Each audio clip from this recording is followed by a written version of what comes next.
দিনের বেলা একটা অন্ধ মেয়ে তার নিজ বাড়িতেই ধর্ষিত হয়। মেয়েটি তার ধর্ষণের বিচার নিতে কোর্টে যায়, কিন্তু মেয়েটির এই অন্ধত্ব তার ন্যায় বিচারের বাধা হয়ে দাঁড়ায়। একে তো ধর্ষণকারীকে কেউ দেখেনি, তারপরে ধর্ষণকারীর কোনো প্রমাণও রেখে যায়নি। এমন পরিস্থিতিতে মেয়েটা হার না মেনেই লড়াই করে যায়। কিন্তু মেয়েটা কি আদৌ ন্যায় বিচার পাবে, আর পেলেও বা সেটা কিভাবে? জানতে হলে তোমাদেরকে সম্পূর্ণ ভিডিওটি দেখতে হবে। আর স্পয়লার না দিয়ে আর কোনো কথা না বাড়িয়ে চলো তাহলে গল্পের মধ্যে ঢুকে পড়া যাক। মুভির শুরুতেই আমরা দেখতে পাই একদল পুলিশ অফিসারকে একজন লোক অপরাধের খবর দিয়ে ডেকে আনে। পুলিশরা আসার পর জানতে পারে মায়া নামের একজন অন্ধ মেয়েকে ধর্ষণ করা হয়েছে। পুলিশ মেয়েটিকে জিজ্ঞাসাবাদ করতে শুরু করে। মেয়েটি তখন বলে, সেদিন আমি তো বাড়িতে একাই ছিলাম, কিন্তু যেহেতু আমি চোখে দেখতে পাই না, তাই ধর্ষণকারীকে আমি চিনতে পারিনি। এরপর মায়ের পরিবারের সবাই থানা থেকে বাসায় ফিরে আসে। রাতে বাড়ি ফেরার পরে মেয়েটি তার রুমে গিয়ে ঘুমিয়ে পড়ে। পরের দিন সকালে মায়ের বাবা আবারও পুলিশ অফিসারদেরকে বাসায় ডেকে আনে। তখন সে তাদেরকে মাটির তৈরি একটি মানুষের ভাস্কর্য দেখায়। মায়া অন্ধ হলেও সে অনেক ভালো মানের আর্টিস্ট। তখন তার বাবা পুলিশ অফিসারদেরকে বলে, মায়াকে যে ধর্ষণ করেছে এই সেই ধর্ষণকারী। তখন পুলিশ অফিসাররা মায়ের বাবাকে বলে, মায়া অন্ধ হওয়া সত্ত্বেও সে কিভাবে এই মানুষের মুখটি চিহ্নিত করলো। তখনই মায়া পুলিশ অফিসারদেরকে বলে ওঠে, যখন তাকে সেই লোকটি ধর্ষণ করেছিল সে তার মুখটি তখনই স্পর্শ করে দেখেছিল। মায়ের বাবা পুলিশকে জানায় যে তাদের একটি ছেলের উপর সন্দেহ রয়েছে। এই ঘটনা ঘটার একদিন আগে ওই মূর্তির মতো দেখতে একজন লোক তাদের বাড়িতে এসেছিল ঠিকানা চাইতে। সেই ছেলেটি মূলত মায়াতের প্রতিবেশীদের বাড়িতে এসেছিল। পুলিশ তখন তাদের প্রতিবেশী বিনোদ নামের একটি ছেলেকে এই বিষয়ে জিজ্ঞাসাবাদ করে।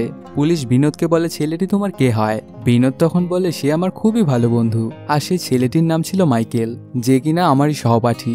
মাইকেল তার বিয়েতে বিনোদকে নিমন্ত্রণ জানাতে এসেছিল। পুলিশ বিনোদের থেকে খবর নিয়ে মাইকেলকে এয়ারপোর্ট থেকে আটক করে আনে। থানায় অনেকগুলো মানুষের মধ্যে মাইকেলকে দাঁড় করানো হয় এবং মায়াকে বলা হয় মাইকেলকে খুঁজে বের করার জন্য। মায়া সেখানে থাকা সকল লোকদের চেহারা স্পর্শ করে দেখতে থাকে এবং এক পর্যায়ে মাইকেলের চেহারা স্পর্শ করে তাকে চিনে ফেলে। পুলিশ তখনই মাইকেলকে শনাক্ত করে ফেলে এবং এই ঘটনাটি সমস্ত জায়গায় ছড়িয়ে পড়ে। আসলে মাইকেল ছিল একজন বড় বিজনেসম্যানের ছেলে। মাইকেলের বাবা তার ছেলেকে বাঁচানোর জন্য রাজশেখর নামের একজন স্বনামধন্য উকিলকে দায়িত্ব দেয়। রাজশেখরের মেয়েও ছিল একজন আইনজীবী। সে তার মেয়েকে নিয়ে মাইকেলের বাবার কাছে এসে পৌঁছায়। রাজশেখর মাইকেলের বাবাকে জানায় মায়ের বাবার আরও একজন স্ত্রী রয়েছে এবং আরও 2টা সৎ ভাই রয়েছে। রাজশেখর তখন মাইকেলের বাবাকে বলে, প্রথমে আমরা তাদেরকে টাকার লোভ দেখিয়ে মামলা সরিয়ে নিতে বলতে পারি। আর ঠিক তখনই মায়ের 2 সৎ ভাইকে ডেকে আনা হয়। তখন রাজশেখর মায়ের ভাইদেরকে বলে, তোমাদের বোনকে বেশ কিছু টাকা দিয়ে দেওয়া হবে, তোমরা তোমার বাবাকে বলে মামলাটি উঠে নেওয়ার জন্য। এরপরই আমরা দেখতে পাই মায়ের ভাইয়েরা তার বাবাকে বোঝাতে এসেছে। তারা তার বাবাকে বলে, পুলিশের ঝামেলায় পড়লে আমাদেরকে অনেক অসম্মানিত হতে হবে। তারা এই ভয় দেখিয়ে তার বাবাকে ছলে বলে কৌশলে বোঝাতে চায়। তারা আরও বলে, মাইকেলের বাবা একজন বড় মাপের ব্যবসায়ী, সে যে কোনো মূল্যে মাইকেলকে জেল থেকে ছাড়িয়ে আনবেই। তাদের সাথে কোনো মতেই আমাদের টিকে থাকা সম্ভব হবে না, তাই এখনই আমাদের মোক্ষম সুযোগ। যত বেশি হোক তাদের থেকে টাকা নিয়ে আমাদেরকে মামলাটি উঠিয়ে নেওয়া উচিত। ছেলেদের মুখ থেকে এমন কথা শুনে মায়ের বাবা তাদের উপর অনেক রেগেছে এবং তাদেরকে বাড়ি থেকে বের করে দেয়। পরের দিন সকালে সকলকে হাজির করা হয় আদালতে। আদালতে মাইকেলের উকিল রাজশেখর বলতে শুরু করে, এই ঘটনাটিতে একটি অন্ধ মেয়েকে ধর্ষণ করা হয়েছে। আসামি কোনো প্রমাণ না রেখে সেখান থেকে পালিয়ে গেছে। আসলে যে মেয়ে তার চোখেই দেখতে পায় না, সে কিভাবে একজন মানুষের মূর্তি বানায়? আর পুলিশও সেটাকে সত্য মনে করে মাইকেলকে ধরে হাজতে ভরে দেয়। এখানে রাজশেখর আরও বলে, মায়ার শরীরে ধর্ষণকারীর কোনো রকম কোনো চিহ্নই পাওয়া যায়নি, তাই এটি একটি বানোয়াট এবং মিথ্যা মামলা। আর ঠিক তখনই মায়ার পক্ষ থেকে একজন সরকারি উকিল তার মতামত দিতে শুরু করে, কিন্তু সে কিছুদিন রাজশেখরের সাথে যুক্তিতর্কে পেরে উঠছিল না। উপযুক্ত কোনো প্রমাণ না দিতে পারায় মাইকেল সেবার জামিনে বাহিরে চলে আসে। জামিনে ছাড়া পাওয়ার পর মাইকেলের উকিল মাইকেলকে বলে, তুমি সেদিন কি কি করেছিলে আমার কাছে সবকিছু সত্য সত্য বলে দাও, না হলে কিন্তু তোমাকে আমি কোনোভাবেই বাঁচাতে পারবো না। এটা শুনে মাইকেল শেখরকে সবকিছু সত্য সত্য বলে দেয়। পরের দিন সকালে মায়ের মামলার তদন্তকারী পুলিশ অফিসার মায়ের বাবাকে জানায়, অত্যন্ত হাই প্রোফাইল লোকের সাথে মামলায় জড়ানোর কারণে হয়তোবা তাদেরকে মামলা থেকে সরিয়ে দেওয়া হতে পারে। এজন্য পুলিশ অফিসার তাদেরকে বলে তাদেরকে এই জন্য অভিজ্ঞ উকিল দরকার, আর সে কারণে তাদেরকে আদালতে আবেদন করতে হবে। এবং সে তাকে আরও বলে তাকে না জানিয়ে কোনো কাজই যেন তারা নিজেরা না করে। মামলাটি বানচাল করে দিতে কিছু মানুষ মায়ের বাবার কাছে আসে, কিন্তু মায়ের বাবা তাদের কোনো কথাতেই পাত্তা দেয় না। সেই দিনই তদন্তকারী পুলিশ অফিসার বিজয় মোহন নামের একজন সাসপেন্ডেড লয়ারের সাথে দেখা করতে আসে আর তার কাছে সমস্ত ঘটনা খুলে বলে। তখন ইন্সপেক্টর আরও বলে, আপনাকে আমরা মায়া মামলার আইনজীবী হিসেবে দেখতে চাই। এটা শুনে বিজয় মোহন জানায়, আমি দীর্ঘদিন ধরে এই পেশা থেকে অব্যাহতি নিয়েছি, তাই আমার মনে হচ্ছে আমার দ্বারা এই মামলা লড়া ঠিক হবে না। বারবার অনুরোধ করার পরেও বিজয়মোহন কোনোভাবেই রাজি হচ্ছিল না। তাই সকলের রিকোয়েস্টে মায়ের সাথে সে মায়ের বাড়িতে একবার দেখা করতে যায়। বিজয় তখন মায়ের সাথে একা একা কথা বলতে থাকে। সে মায়াকে বলে, আমি দীর্ঘদিন যাবৎ আইনি পেশার সাথে যুক্ত নই, আর এতে আমি আমার আত্মবিশ্বাসও হারিয়ে ফেলেছি। তাই আমার দ্বারা সম্ভব হবে না তোমার এই মামলাটা লড়া। তখনই মায়া লড়তে থাকে, আমি খুব অল্প বয়সে আমার বাবাকে হারিয়েছি, এরপর আমার দৃষ্টিশক্তিটাও চলে যায়। আমার এই অবস্থার জন্য প্রতিনিয়ত মানুষের কাছে আমাকে কথা শুনতে হয়। আমি আমার মানসিক শক্তিও হারিয়ে ফেলেছি, কিন্তু আমাকে যারা খারাপ বলে তাদেরকে আমি ভয় পাই না। আর আমি ভালো করে বুঝতে পেরেছি আপনি আমার হয়ে মামলাটা লড়তে চাচ্ছেন না, আর আপনি আমাকে কোনো মতেই কষ্টও দিতে চাচ্ছেন না। আমি আপনার সাথে কথা বলে যতটুকু বুঝতে পেরেছি আপনি একজন ভালো মনের মানুষ, তাই আপনি আমার মুখের ওপর সরাসরি না করে দিয়ে আমাকে কষ্ট দিতে চান না। এরপর দেখা যায় বিজয় সেখান থেকে বেরিয়ে আসে এবং সে তখনই তাদেরকে বলে, আমি কোনোভাবেই মেয়েকে হেঁটে যেতে দিতে পারি না। এরপর বিজয় মায়া মামলা তদন্ত করতে শুরু করে, সেই সাথে প্রমাণও খুঁজতে থাকে যেন মায়া মামলা মাইকেলকে যথাযথ শাস্তি দেওয়া যায়। এরপর বিজয় মায়ের বাবা মা ভাই সহ প্রতিবেশী সবার সাথে কথা বলে। বিজয় যখন আদালতে পৌঁছায় তখন তার সাথে মাইকেলের উকিল শেখর এবং তার মেয়ে পূর্ণিমার সাথে দেখা হয়ে যায়, কিন্তু তারা একে অপরের সাথে কথা বলে না। আসলে এর পিছনে একটা মুখ্য কারণ রয়েছে। কিছু বছর আগে বিজয় রাজশেখরের সহকারী হিসেবে কাজ করত। তখন পূর্ণিমা ছিল একজন জুনিয়র ট্রেনি। পরবর্তীতে একসময় দেখা যায় বিজয় এবং পূর্ণিমা একে অপরকে পছন্দ করতে শুরু করে, কিন্তু পূর্ণিমার বাবা অর্থাৎ রাজশেখর এই সম্পর্ক কোনোভাবেই মেনে নেয় না। তাই রাজশেখর মিথ্যা মামলায় বিজয়কে কিছু বছর আইনি পেশা থেকে সরিয়ে দেয়, আর তারপর থেকে বিজয় আর আইনি পেশায় নিয়মিত ছিলেন না। এরপরে ঘটনাটা আবারও আদালতে ফিরে আসে। এরপর দেখা যায় দুই পক্ষের সকল লোকই উপস্থিত হয়ে যায়। আদালতে প্রথমে মায়ের বাড়ির কাজের লোককে ডেকে আনা হয়। বিজয় তখন তাকে প্রশ্ন করে, সেদিন কি হয়েছিল, আপনি কি কিছু জানেন? তখন সেই মহিলা বলতে শুরু করে, সেদিন সকালে মায়ের বাবা মা একটি বিয়ের অনুষ্ঠানে চলে যাচ্ছিল। তখন আমি আমার কিছু ব্যক্তিগত কাজের জন্য ব্যাংকে চলে যাই। ব্যাংক থেকে ফেরার পর আমি মায়াকে দেখে প্রচন্ড ভয় পেয়ে যাই। তারপর আমি মায়ের বাবা মাকে অনেকবার ফোন দিই, কিন্তু কাউকে আমি ফোনে পাই না। তখন তাদের বাড়ির পাশে থাকা প্রতিবেশীদের সমস্ত ঘটনা খুলে বলি। তারপর তাদের প্রতিবেশী পুলিশ অফিসারকে ডেকে আনে। ততক্ষণে মায়ের বাবা মাও বিয়ের অনুষ্ঠান থেকে চলে এসেছিল। তারপরে আদালতে বিচারক বিপক্ষ দলের উকিল শেখরকে ওই কাজের মহিলাকে প্রশ্ন করতে বলে। শেখর তখন কাজের মহিলাকে জিজ্ঞাসাবাদ শুরু করে। শেখর বলে তাদের বাড়িতে মোট কতটি চাবি রয়েছে।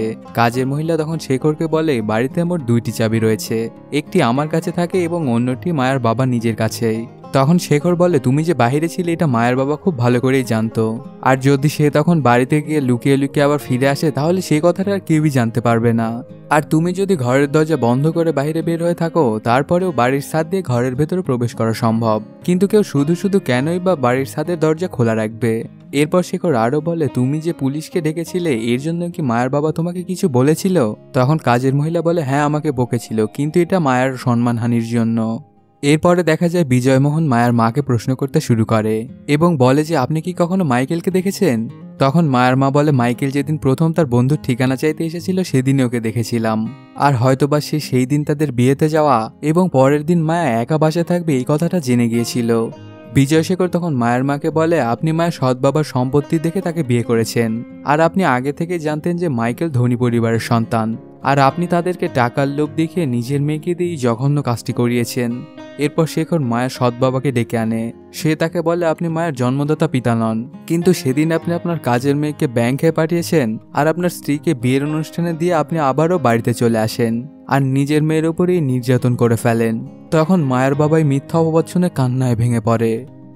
এরপরে আমরা দেখতে পাই সেদিনকার মতো আদালত মুলতবি ঘোষণা করা হয়। এর পরের দৃশ্যে দেখা যায় বিজয় মায়াকে আদালতে কিভাবে নিজের বক্তব্য পেশ করতে হবে সেই বিষয়টি শিখিয়ে দিচ্ছিল। তিনি বলেন যে, তোমরা যতদিন ন্যায় বিচার না পাবে আসামি পক্ষের লোকেরা তোমার বাবাকে বিভিন্নভাবে আসামি করার চেষ্টা করবে, তাই তোমাকে বুঝে শুনে সমস্ত প্রশ্নের উত্তর দিতে হবে।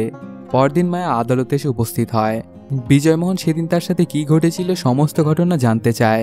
মায়া বলে, সেদিন সবাই বাসা থেকে চলে যাওয়ার পরে আমি গোসল শেষ করে বাইরে বের হয়ে আসি, তখন মাইকেলের দ্বারা আমাকে ধর্ষণের শিকার হতে হয়।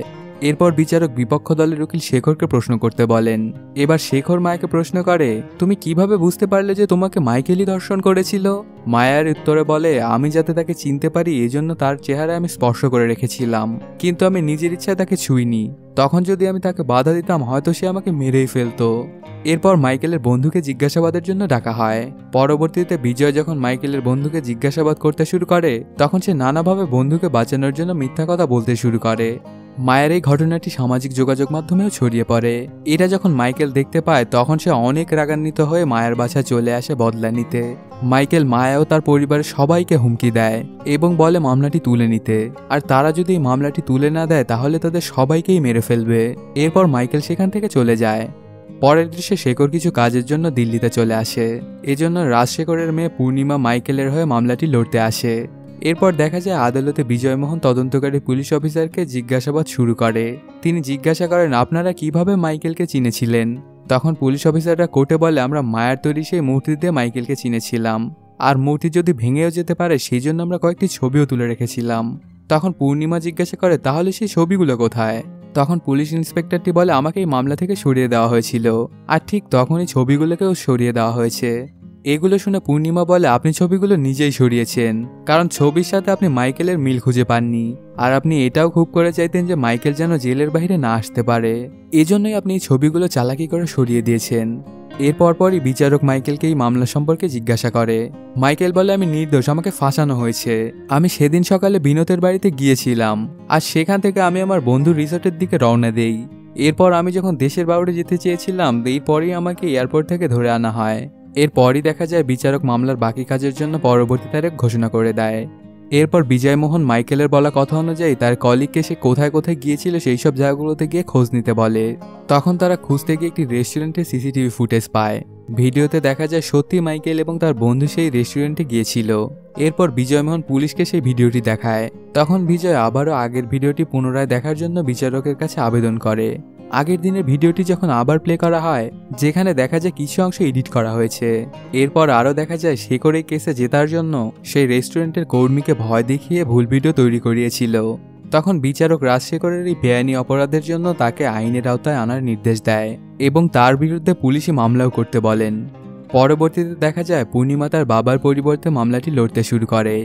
এই পর্যায়ে দেখা যায় বিজয়মোহন মাইকেলের ড্রাইভারকে জিজ্ঞাসাবাদ করতে থাকে যে সেদিন সে মাইকেলের গাড়ি চালিয়েছিল কিনা, কিন্তু ড্রাইভার তখন তাকে মিথ্যা কথা বলে যে সেদিন সে গাড়িটি চালাচ্ছিল না। ঠিক তখনই বিজয়মোহনের কলিগ চলে আসে প্রমাণ নিয়ে। তখন দেখা যায় অন্য একটি গাড়ির ক্যামেরা থেকে বোঝা যাচ্ছিল যে ওই দিন গাড়িটি ড্রাইভারই চালাচ্ছিল। এরপর আরও জানা যায় যে মাইকেল আরও অনেক মেয়েকে ধর্ষণ করেছে, আর তখন তার বয়স ছিল মাত্র 15 বছর, কিন্তু কিশোর হওয়ার জন্য তাকে কোনোরকম কোনো আইনি শাস্তি পেতে হয়নি। ঘটনাগুলো শুনে আদালতে সবাই অবাক হয়ে যায়, এমনকি এই কথাটি শুনে শেখর নিজেই অবাক হয়ে যায়। আসলে মাইকেল তার এই ঘৃণিত সত্য কথাগুলো কাউকেই জানায়নি, এমনকি তার লয় শেখরকেও না। এরপর রায় শেষ দিন চলেই আসে। মাইকেল যখন তার বন্ধু ঠিকানা চাইতে গিয়েছিল তখনই সে প্রথমবারের মতো মায়াকে দেখেছিল এবং পরের দিন যে সে বাড়িতে একা থাকবে এটাও শুনে ফেলে। সে লুকিয়ে লুকিয়ে তার বন্ধুর বাড়ি থেকে মায়ের বাড়ির দিকে নজর রাখতে শুরু করে দেয়। এরপর সে সুযোগ বুঝে তার ড্রাইভারকে ডেকে এনে তার ব্যক্তিগত গাড়িটি অদল বদল করে নেয় আর তাকে রিসর্টের দিকে এগিয়ে যেতে বলে। এরপর মায়া যখন একা ছিল তখন মাইকেল বাড়ির ছাদে উঠে মায়ের রুমে প্রবেশ করে। তারপর সে মায়েরকে ধর্ষণ করে। তখন মায়া তাকে মৃত্যুর ভয়ে বাধা না দিয়ে তাকে শুধু টাচ করে রেখেছিল, পরে যেন সে এটা ব্যবহার করতে পারে ওর বিরুদ্ধে। কিন্তু তখন পূর্ণিমা বলে এটাকে শুধুমাত্র আমরা একমাত্র প্রমাণ হিসেবে নিতে পারি না। পূর্ণিমা আরও বলে যেহেতু মায়া মাইকেলকে ছুঁয়ে তার মূর্তি তৈরি করতে পেরেছিল তাহলে সে অন্য কারো একটি মূর্তি বানিয়ে দেখাক। এরপর মায়া এই কথাটি শুনে রাজি হয়ে যায়। তখন তাকে বলা হয় 5 মিনিট অন্য কাউকে ছুঁয়ে দেখার জন্য। এরপর এই কাজের জন্য পূর্ণিমা তার বাবা রাজশেখরকে পাঠায় যাতে করে সে তার চেহারা স্পর্শ করে মূর্তিটি বানাতে পারে। রাজশেখরও তখন তাকে নানাভাবে ভয়ভীতি দেখাচ্ছিল। 5 মিনিট পর যখন রাজশেখর চলে যায় তখন মায়া তার মূর্তিটি বানাতে শুরু করে। সকল মিডিয়া এবং পুরো দেশ ওর জন্যই অপেক্ষা করছিল। এরকম করে প্রায় 6 ঘন্টা কেটে যায়। আদালতে বিচারকদের সামনে সেই মূর্তিটি নিয়ে আসা হয়। বিচারক সহ আদালত এবং পুরো সোশ্যাল মিডিয়া তার এই মূর্তিটি দেখে অবাক হয়ে গিয়েছিল, কারণ মূর্তিটি ছিল একেবারে শেখরের মতোই দেখতে। সর্বশেষে আদালতের বিচারক অবশ্য বুঝতে পারে যে মায়া সত্য কথাই বলছিল। এরপর মাইকেলকে আসামি হিসেবে সাব্যস্ত করা হয়।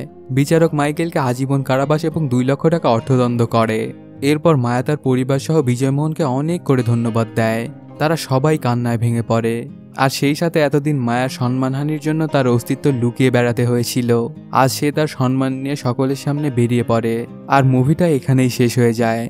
আসলে এখানে মাইকেলকে যে শাস্তিটা দেওয়া হয়েছে এটা অনেক কম হয়ে গেছে, ওকে এর থেকে অনেক বড় শাস্তি দেওয়া উচিত ছিল। তোমাদের কি মনে হয় জানাতে কমেন্ট করো। আর যদি এখনো চ্যানেলটি সাবস্ক্রাইব না করে থাকো তাড়াতাড়ি সাবস্ক্রাইব করে নাও। দেখা হচ্ছে নতুন কোনো ভিডিওতে। Till then, সায়োনারা।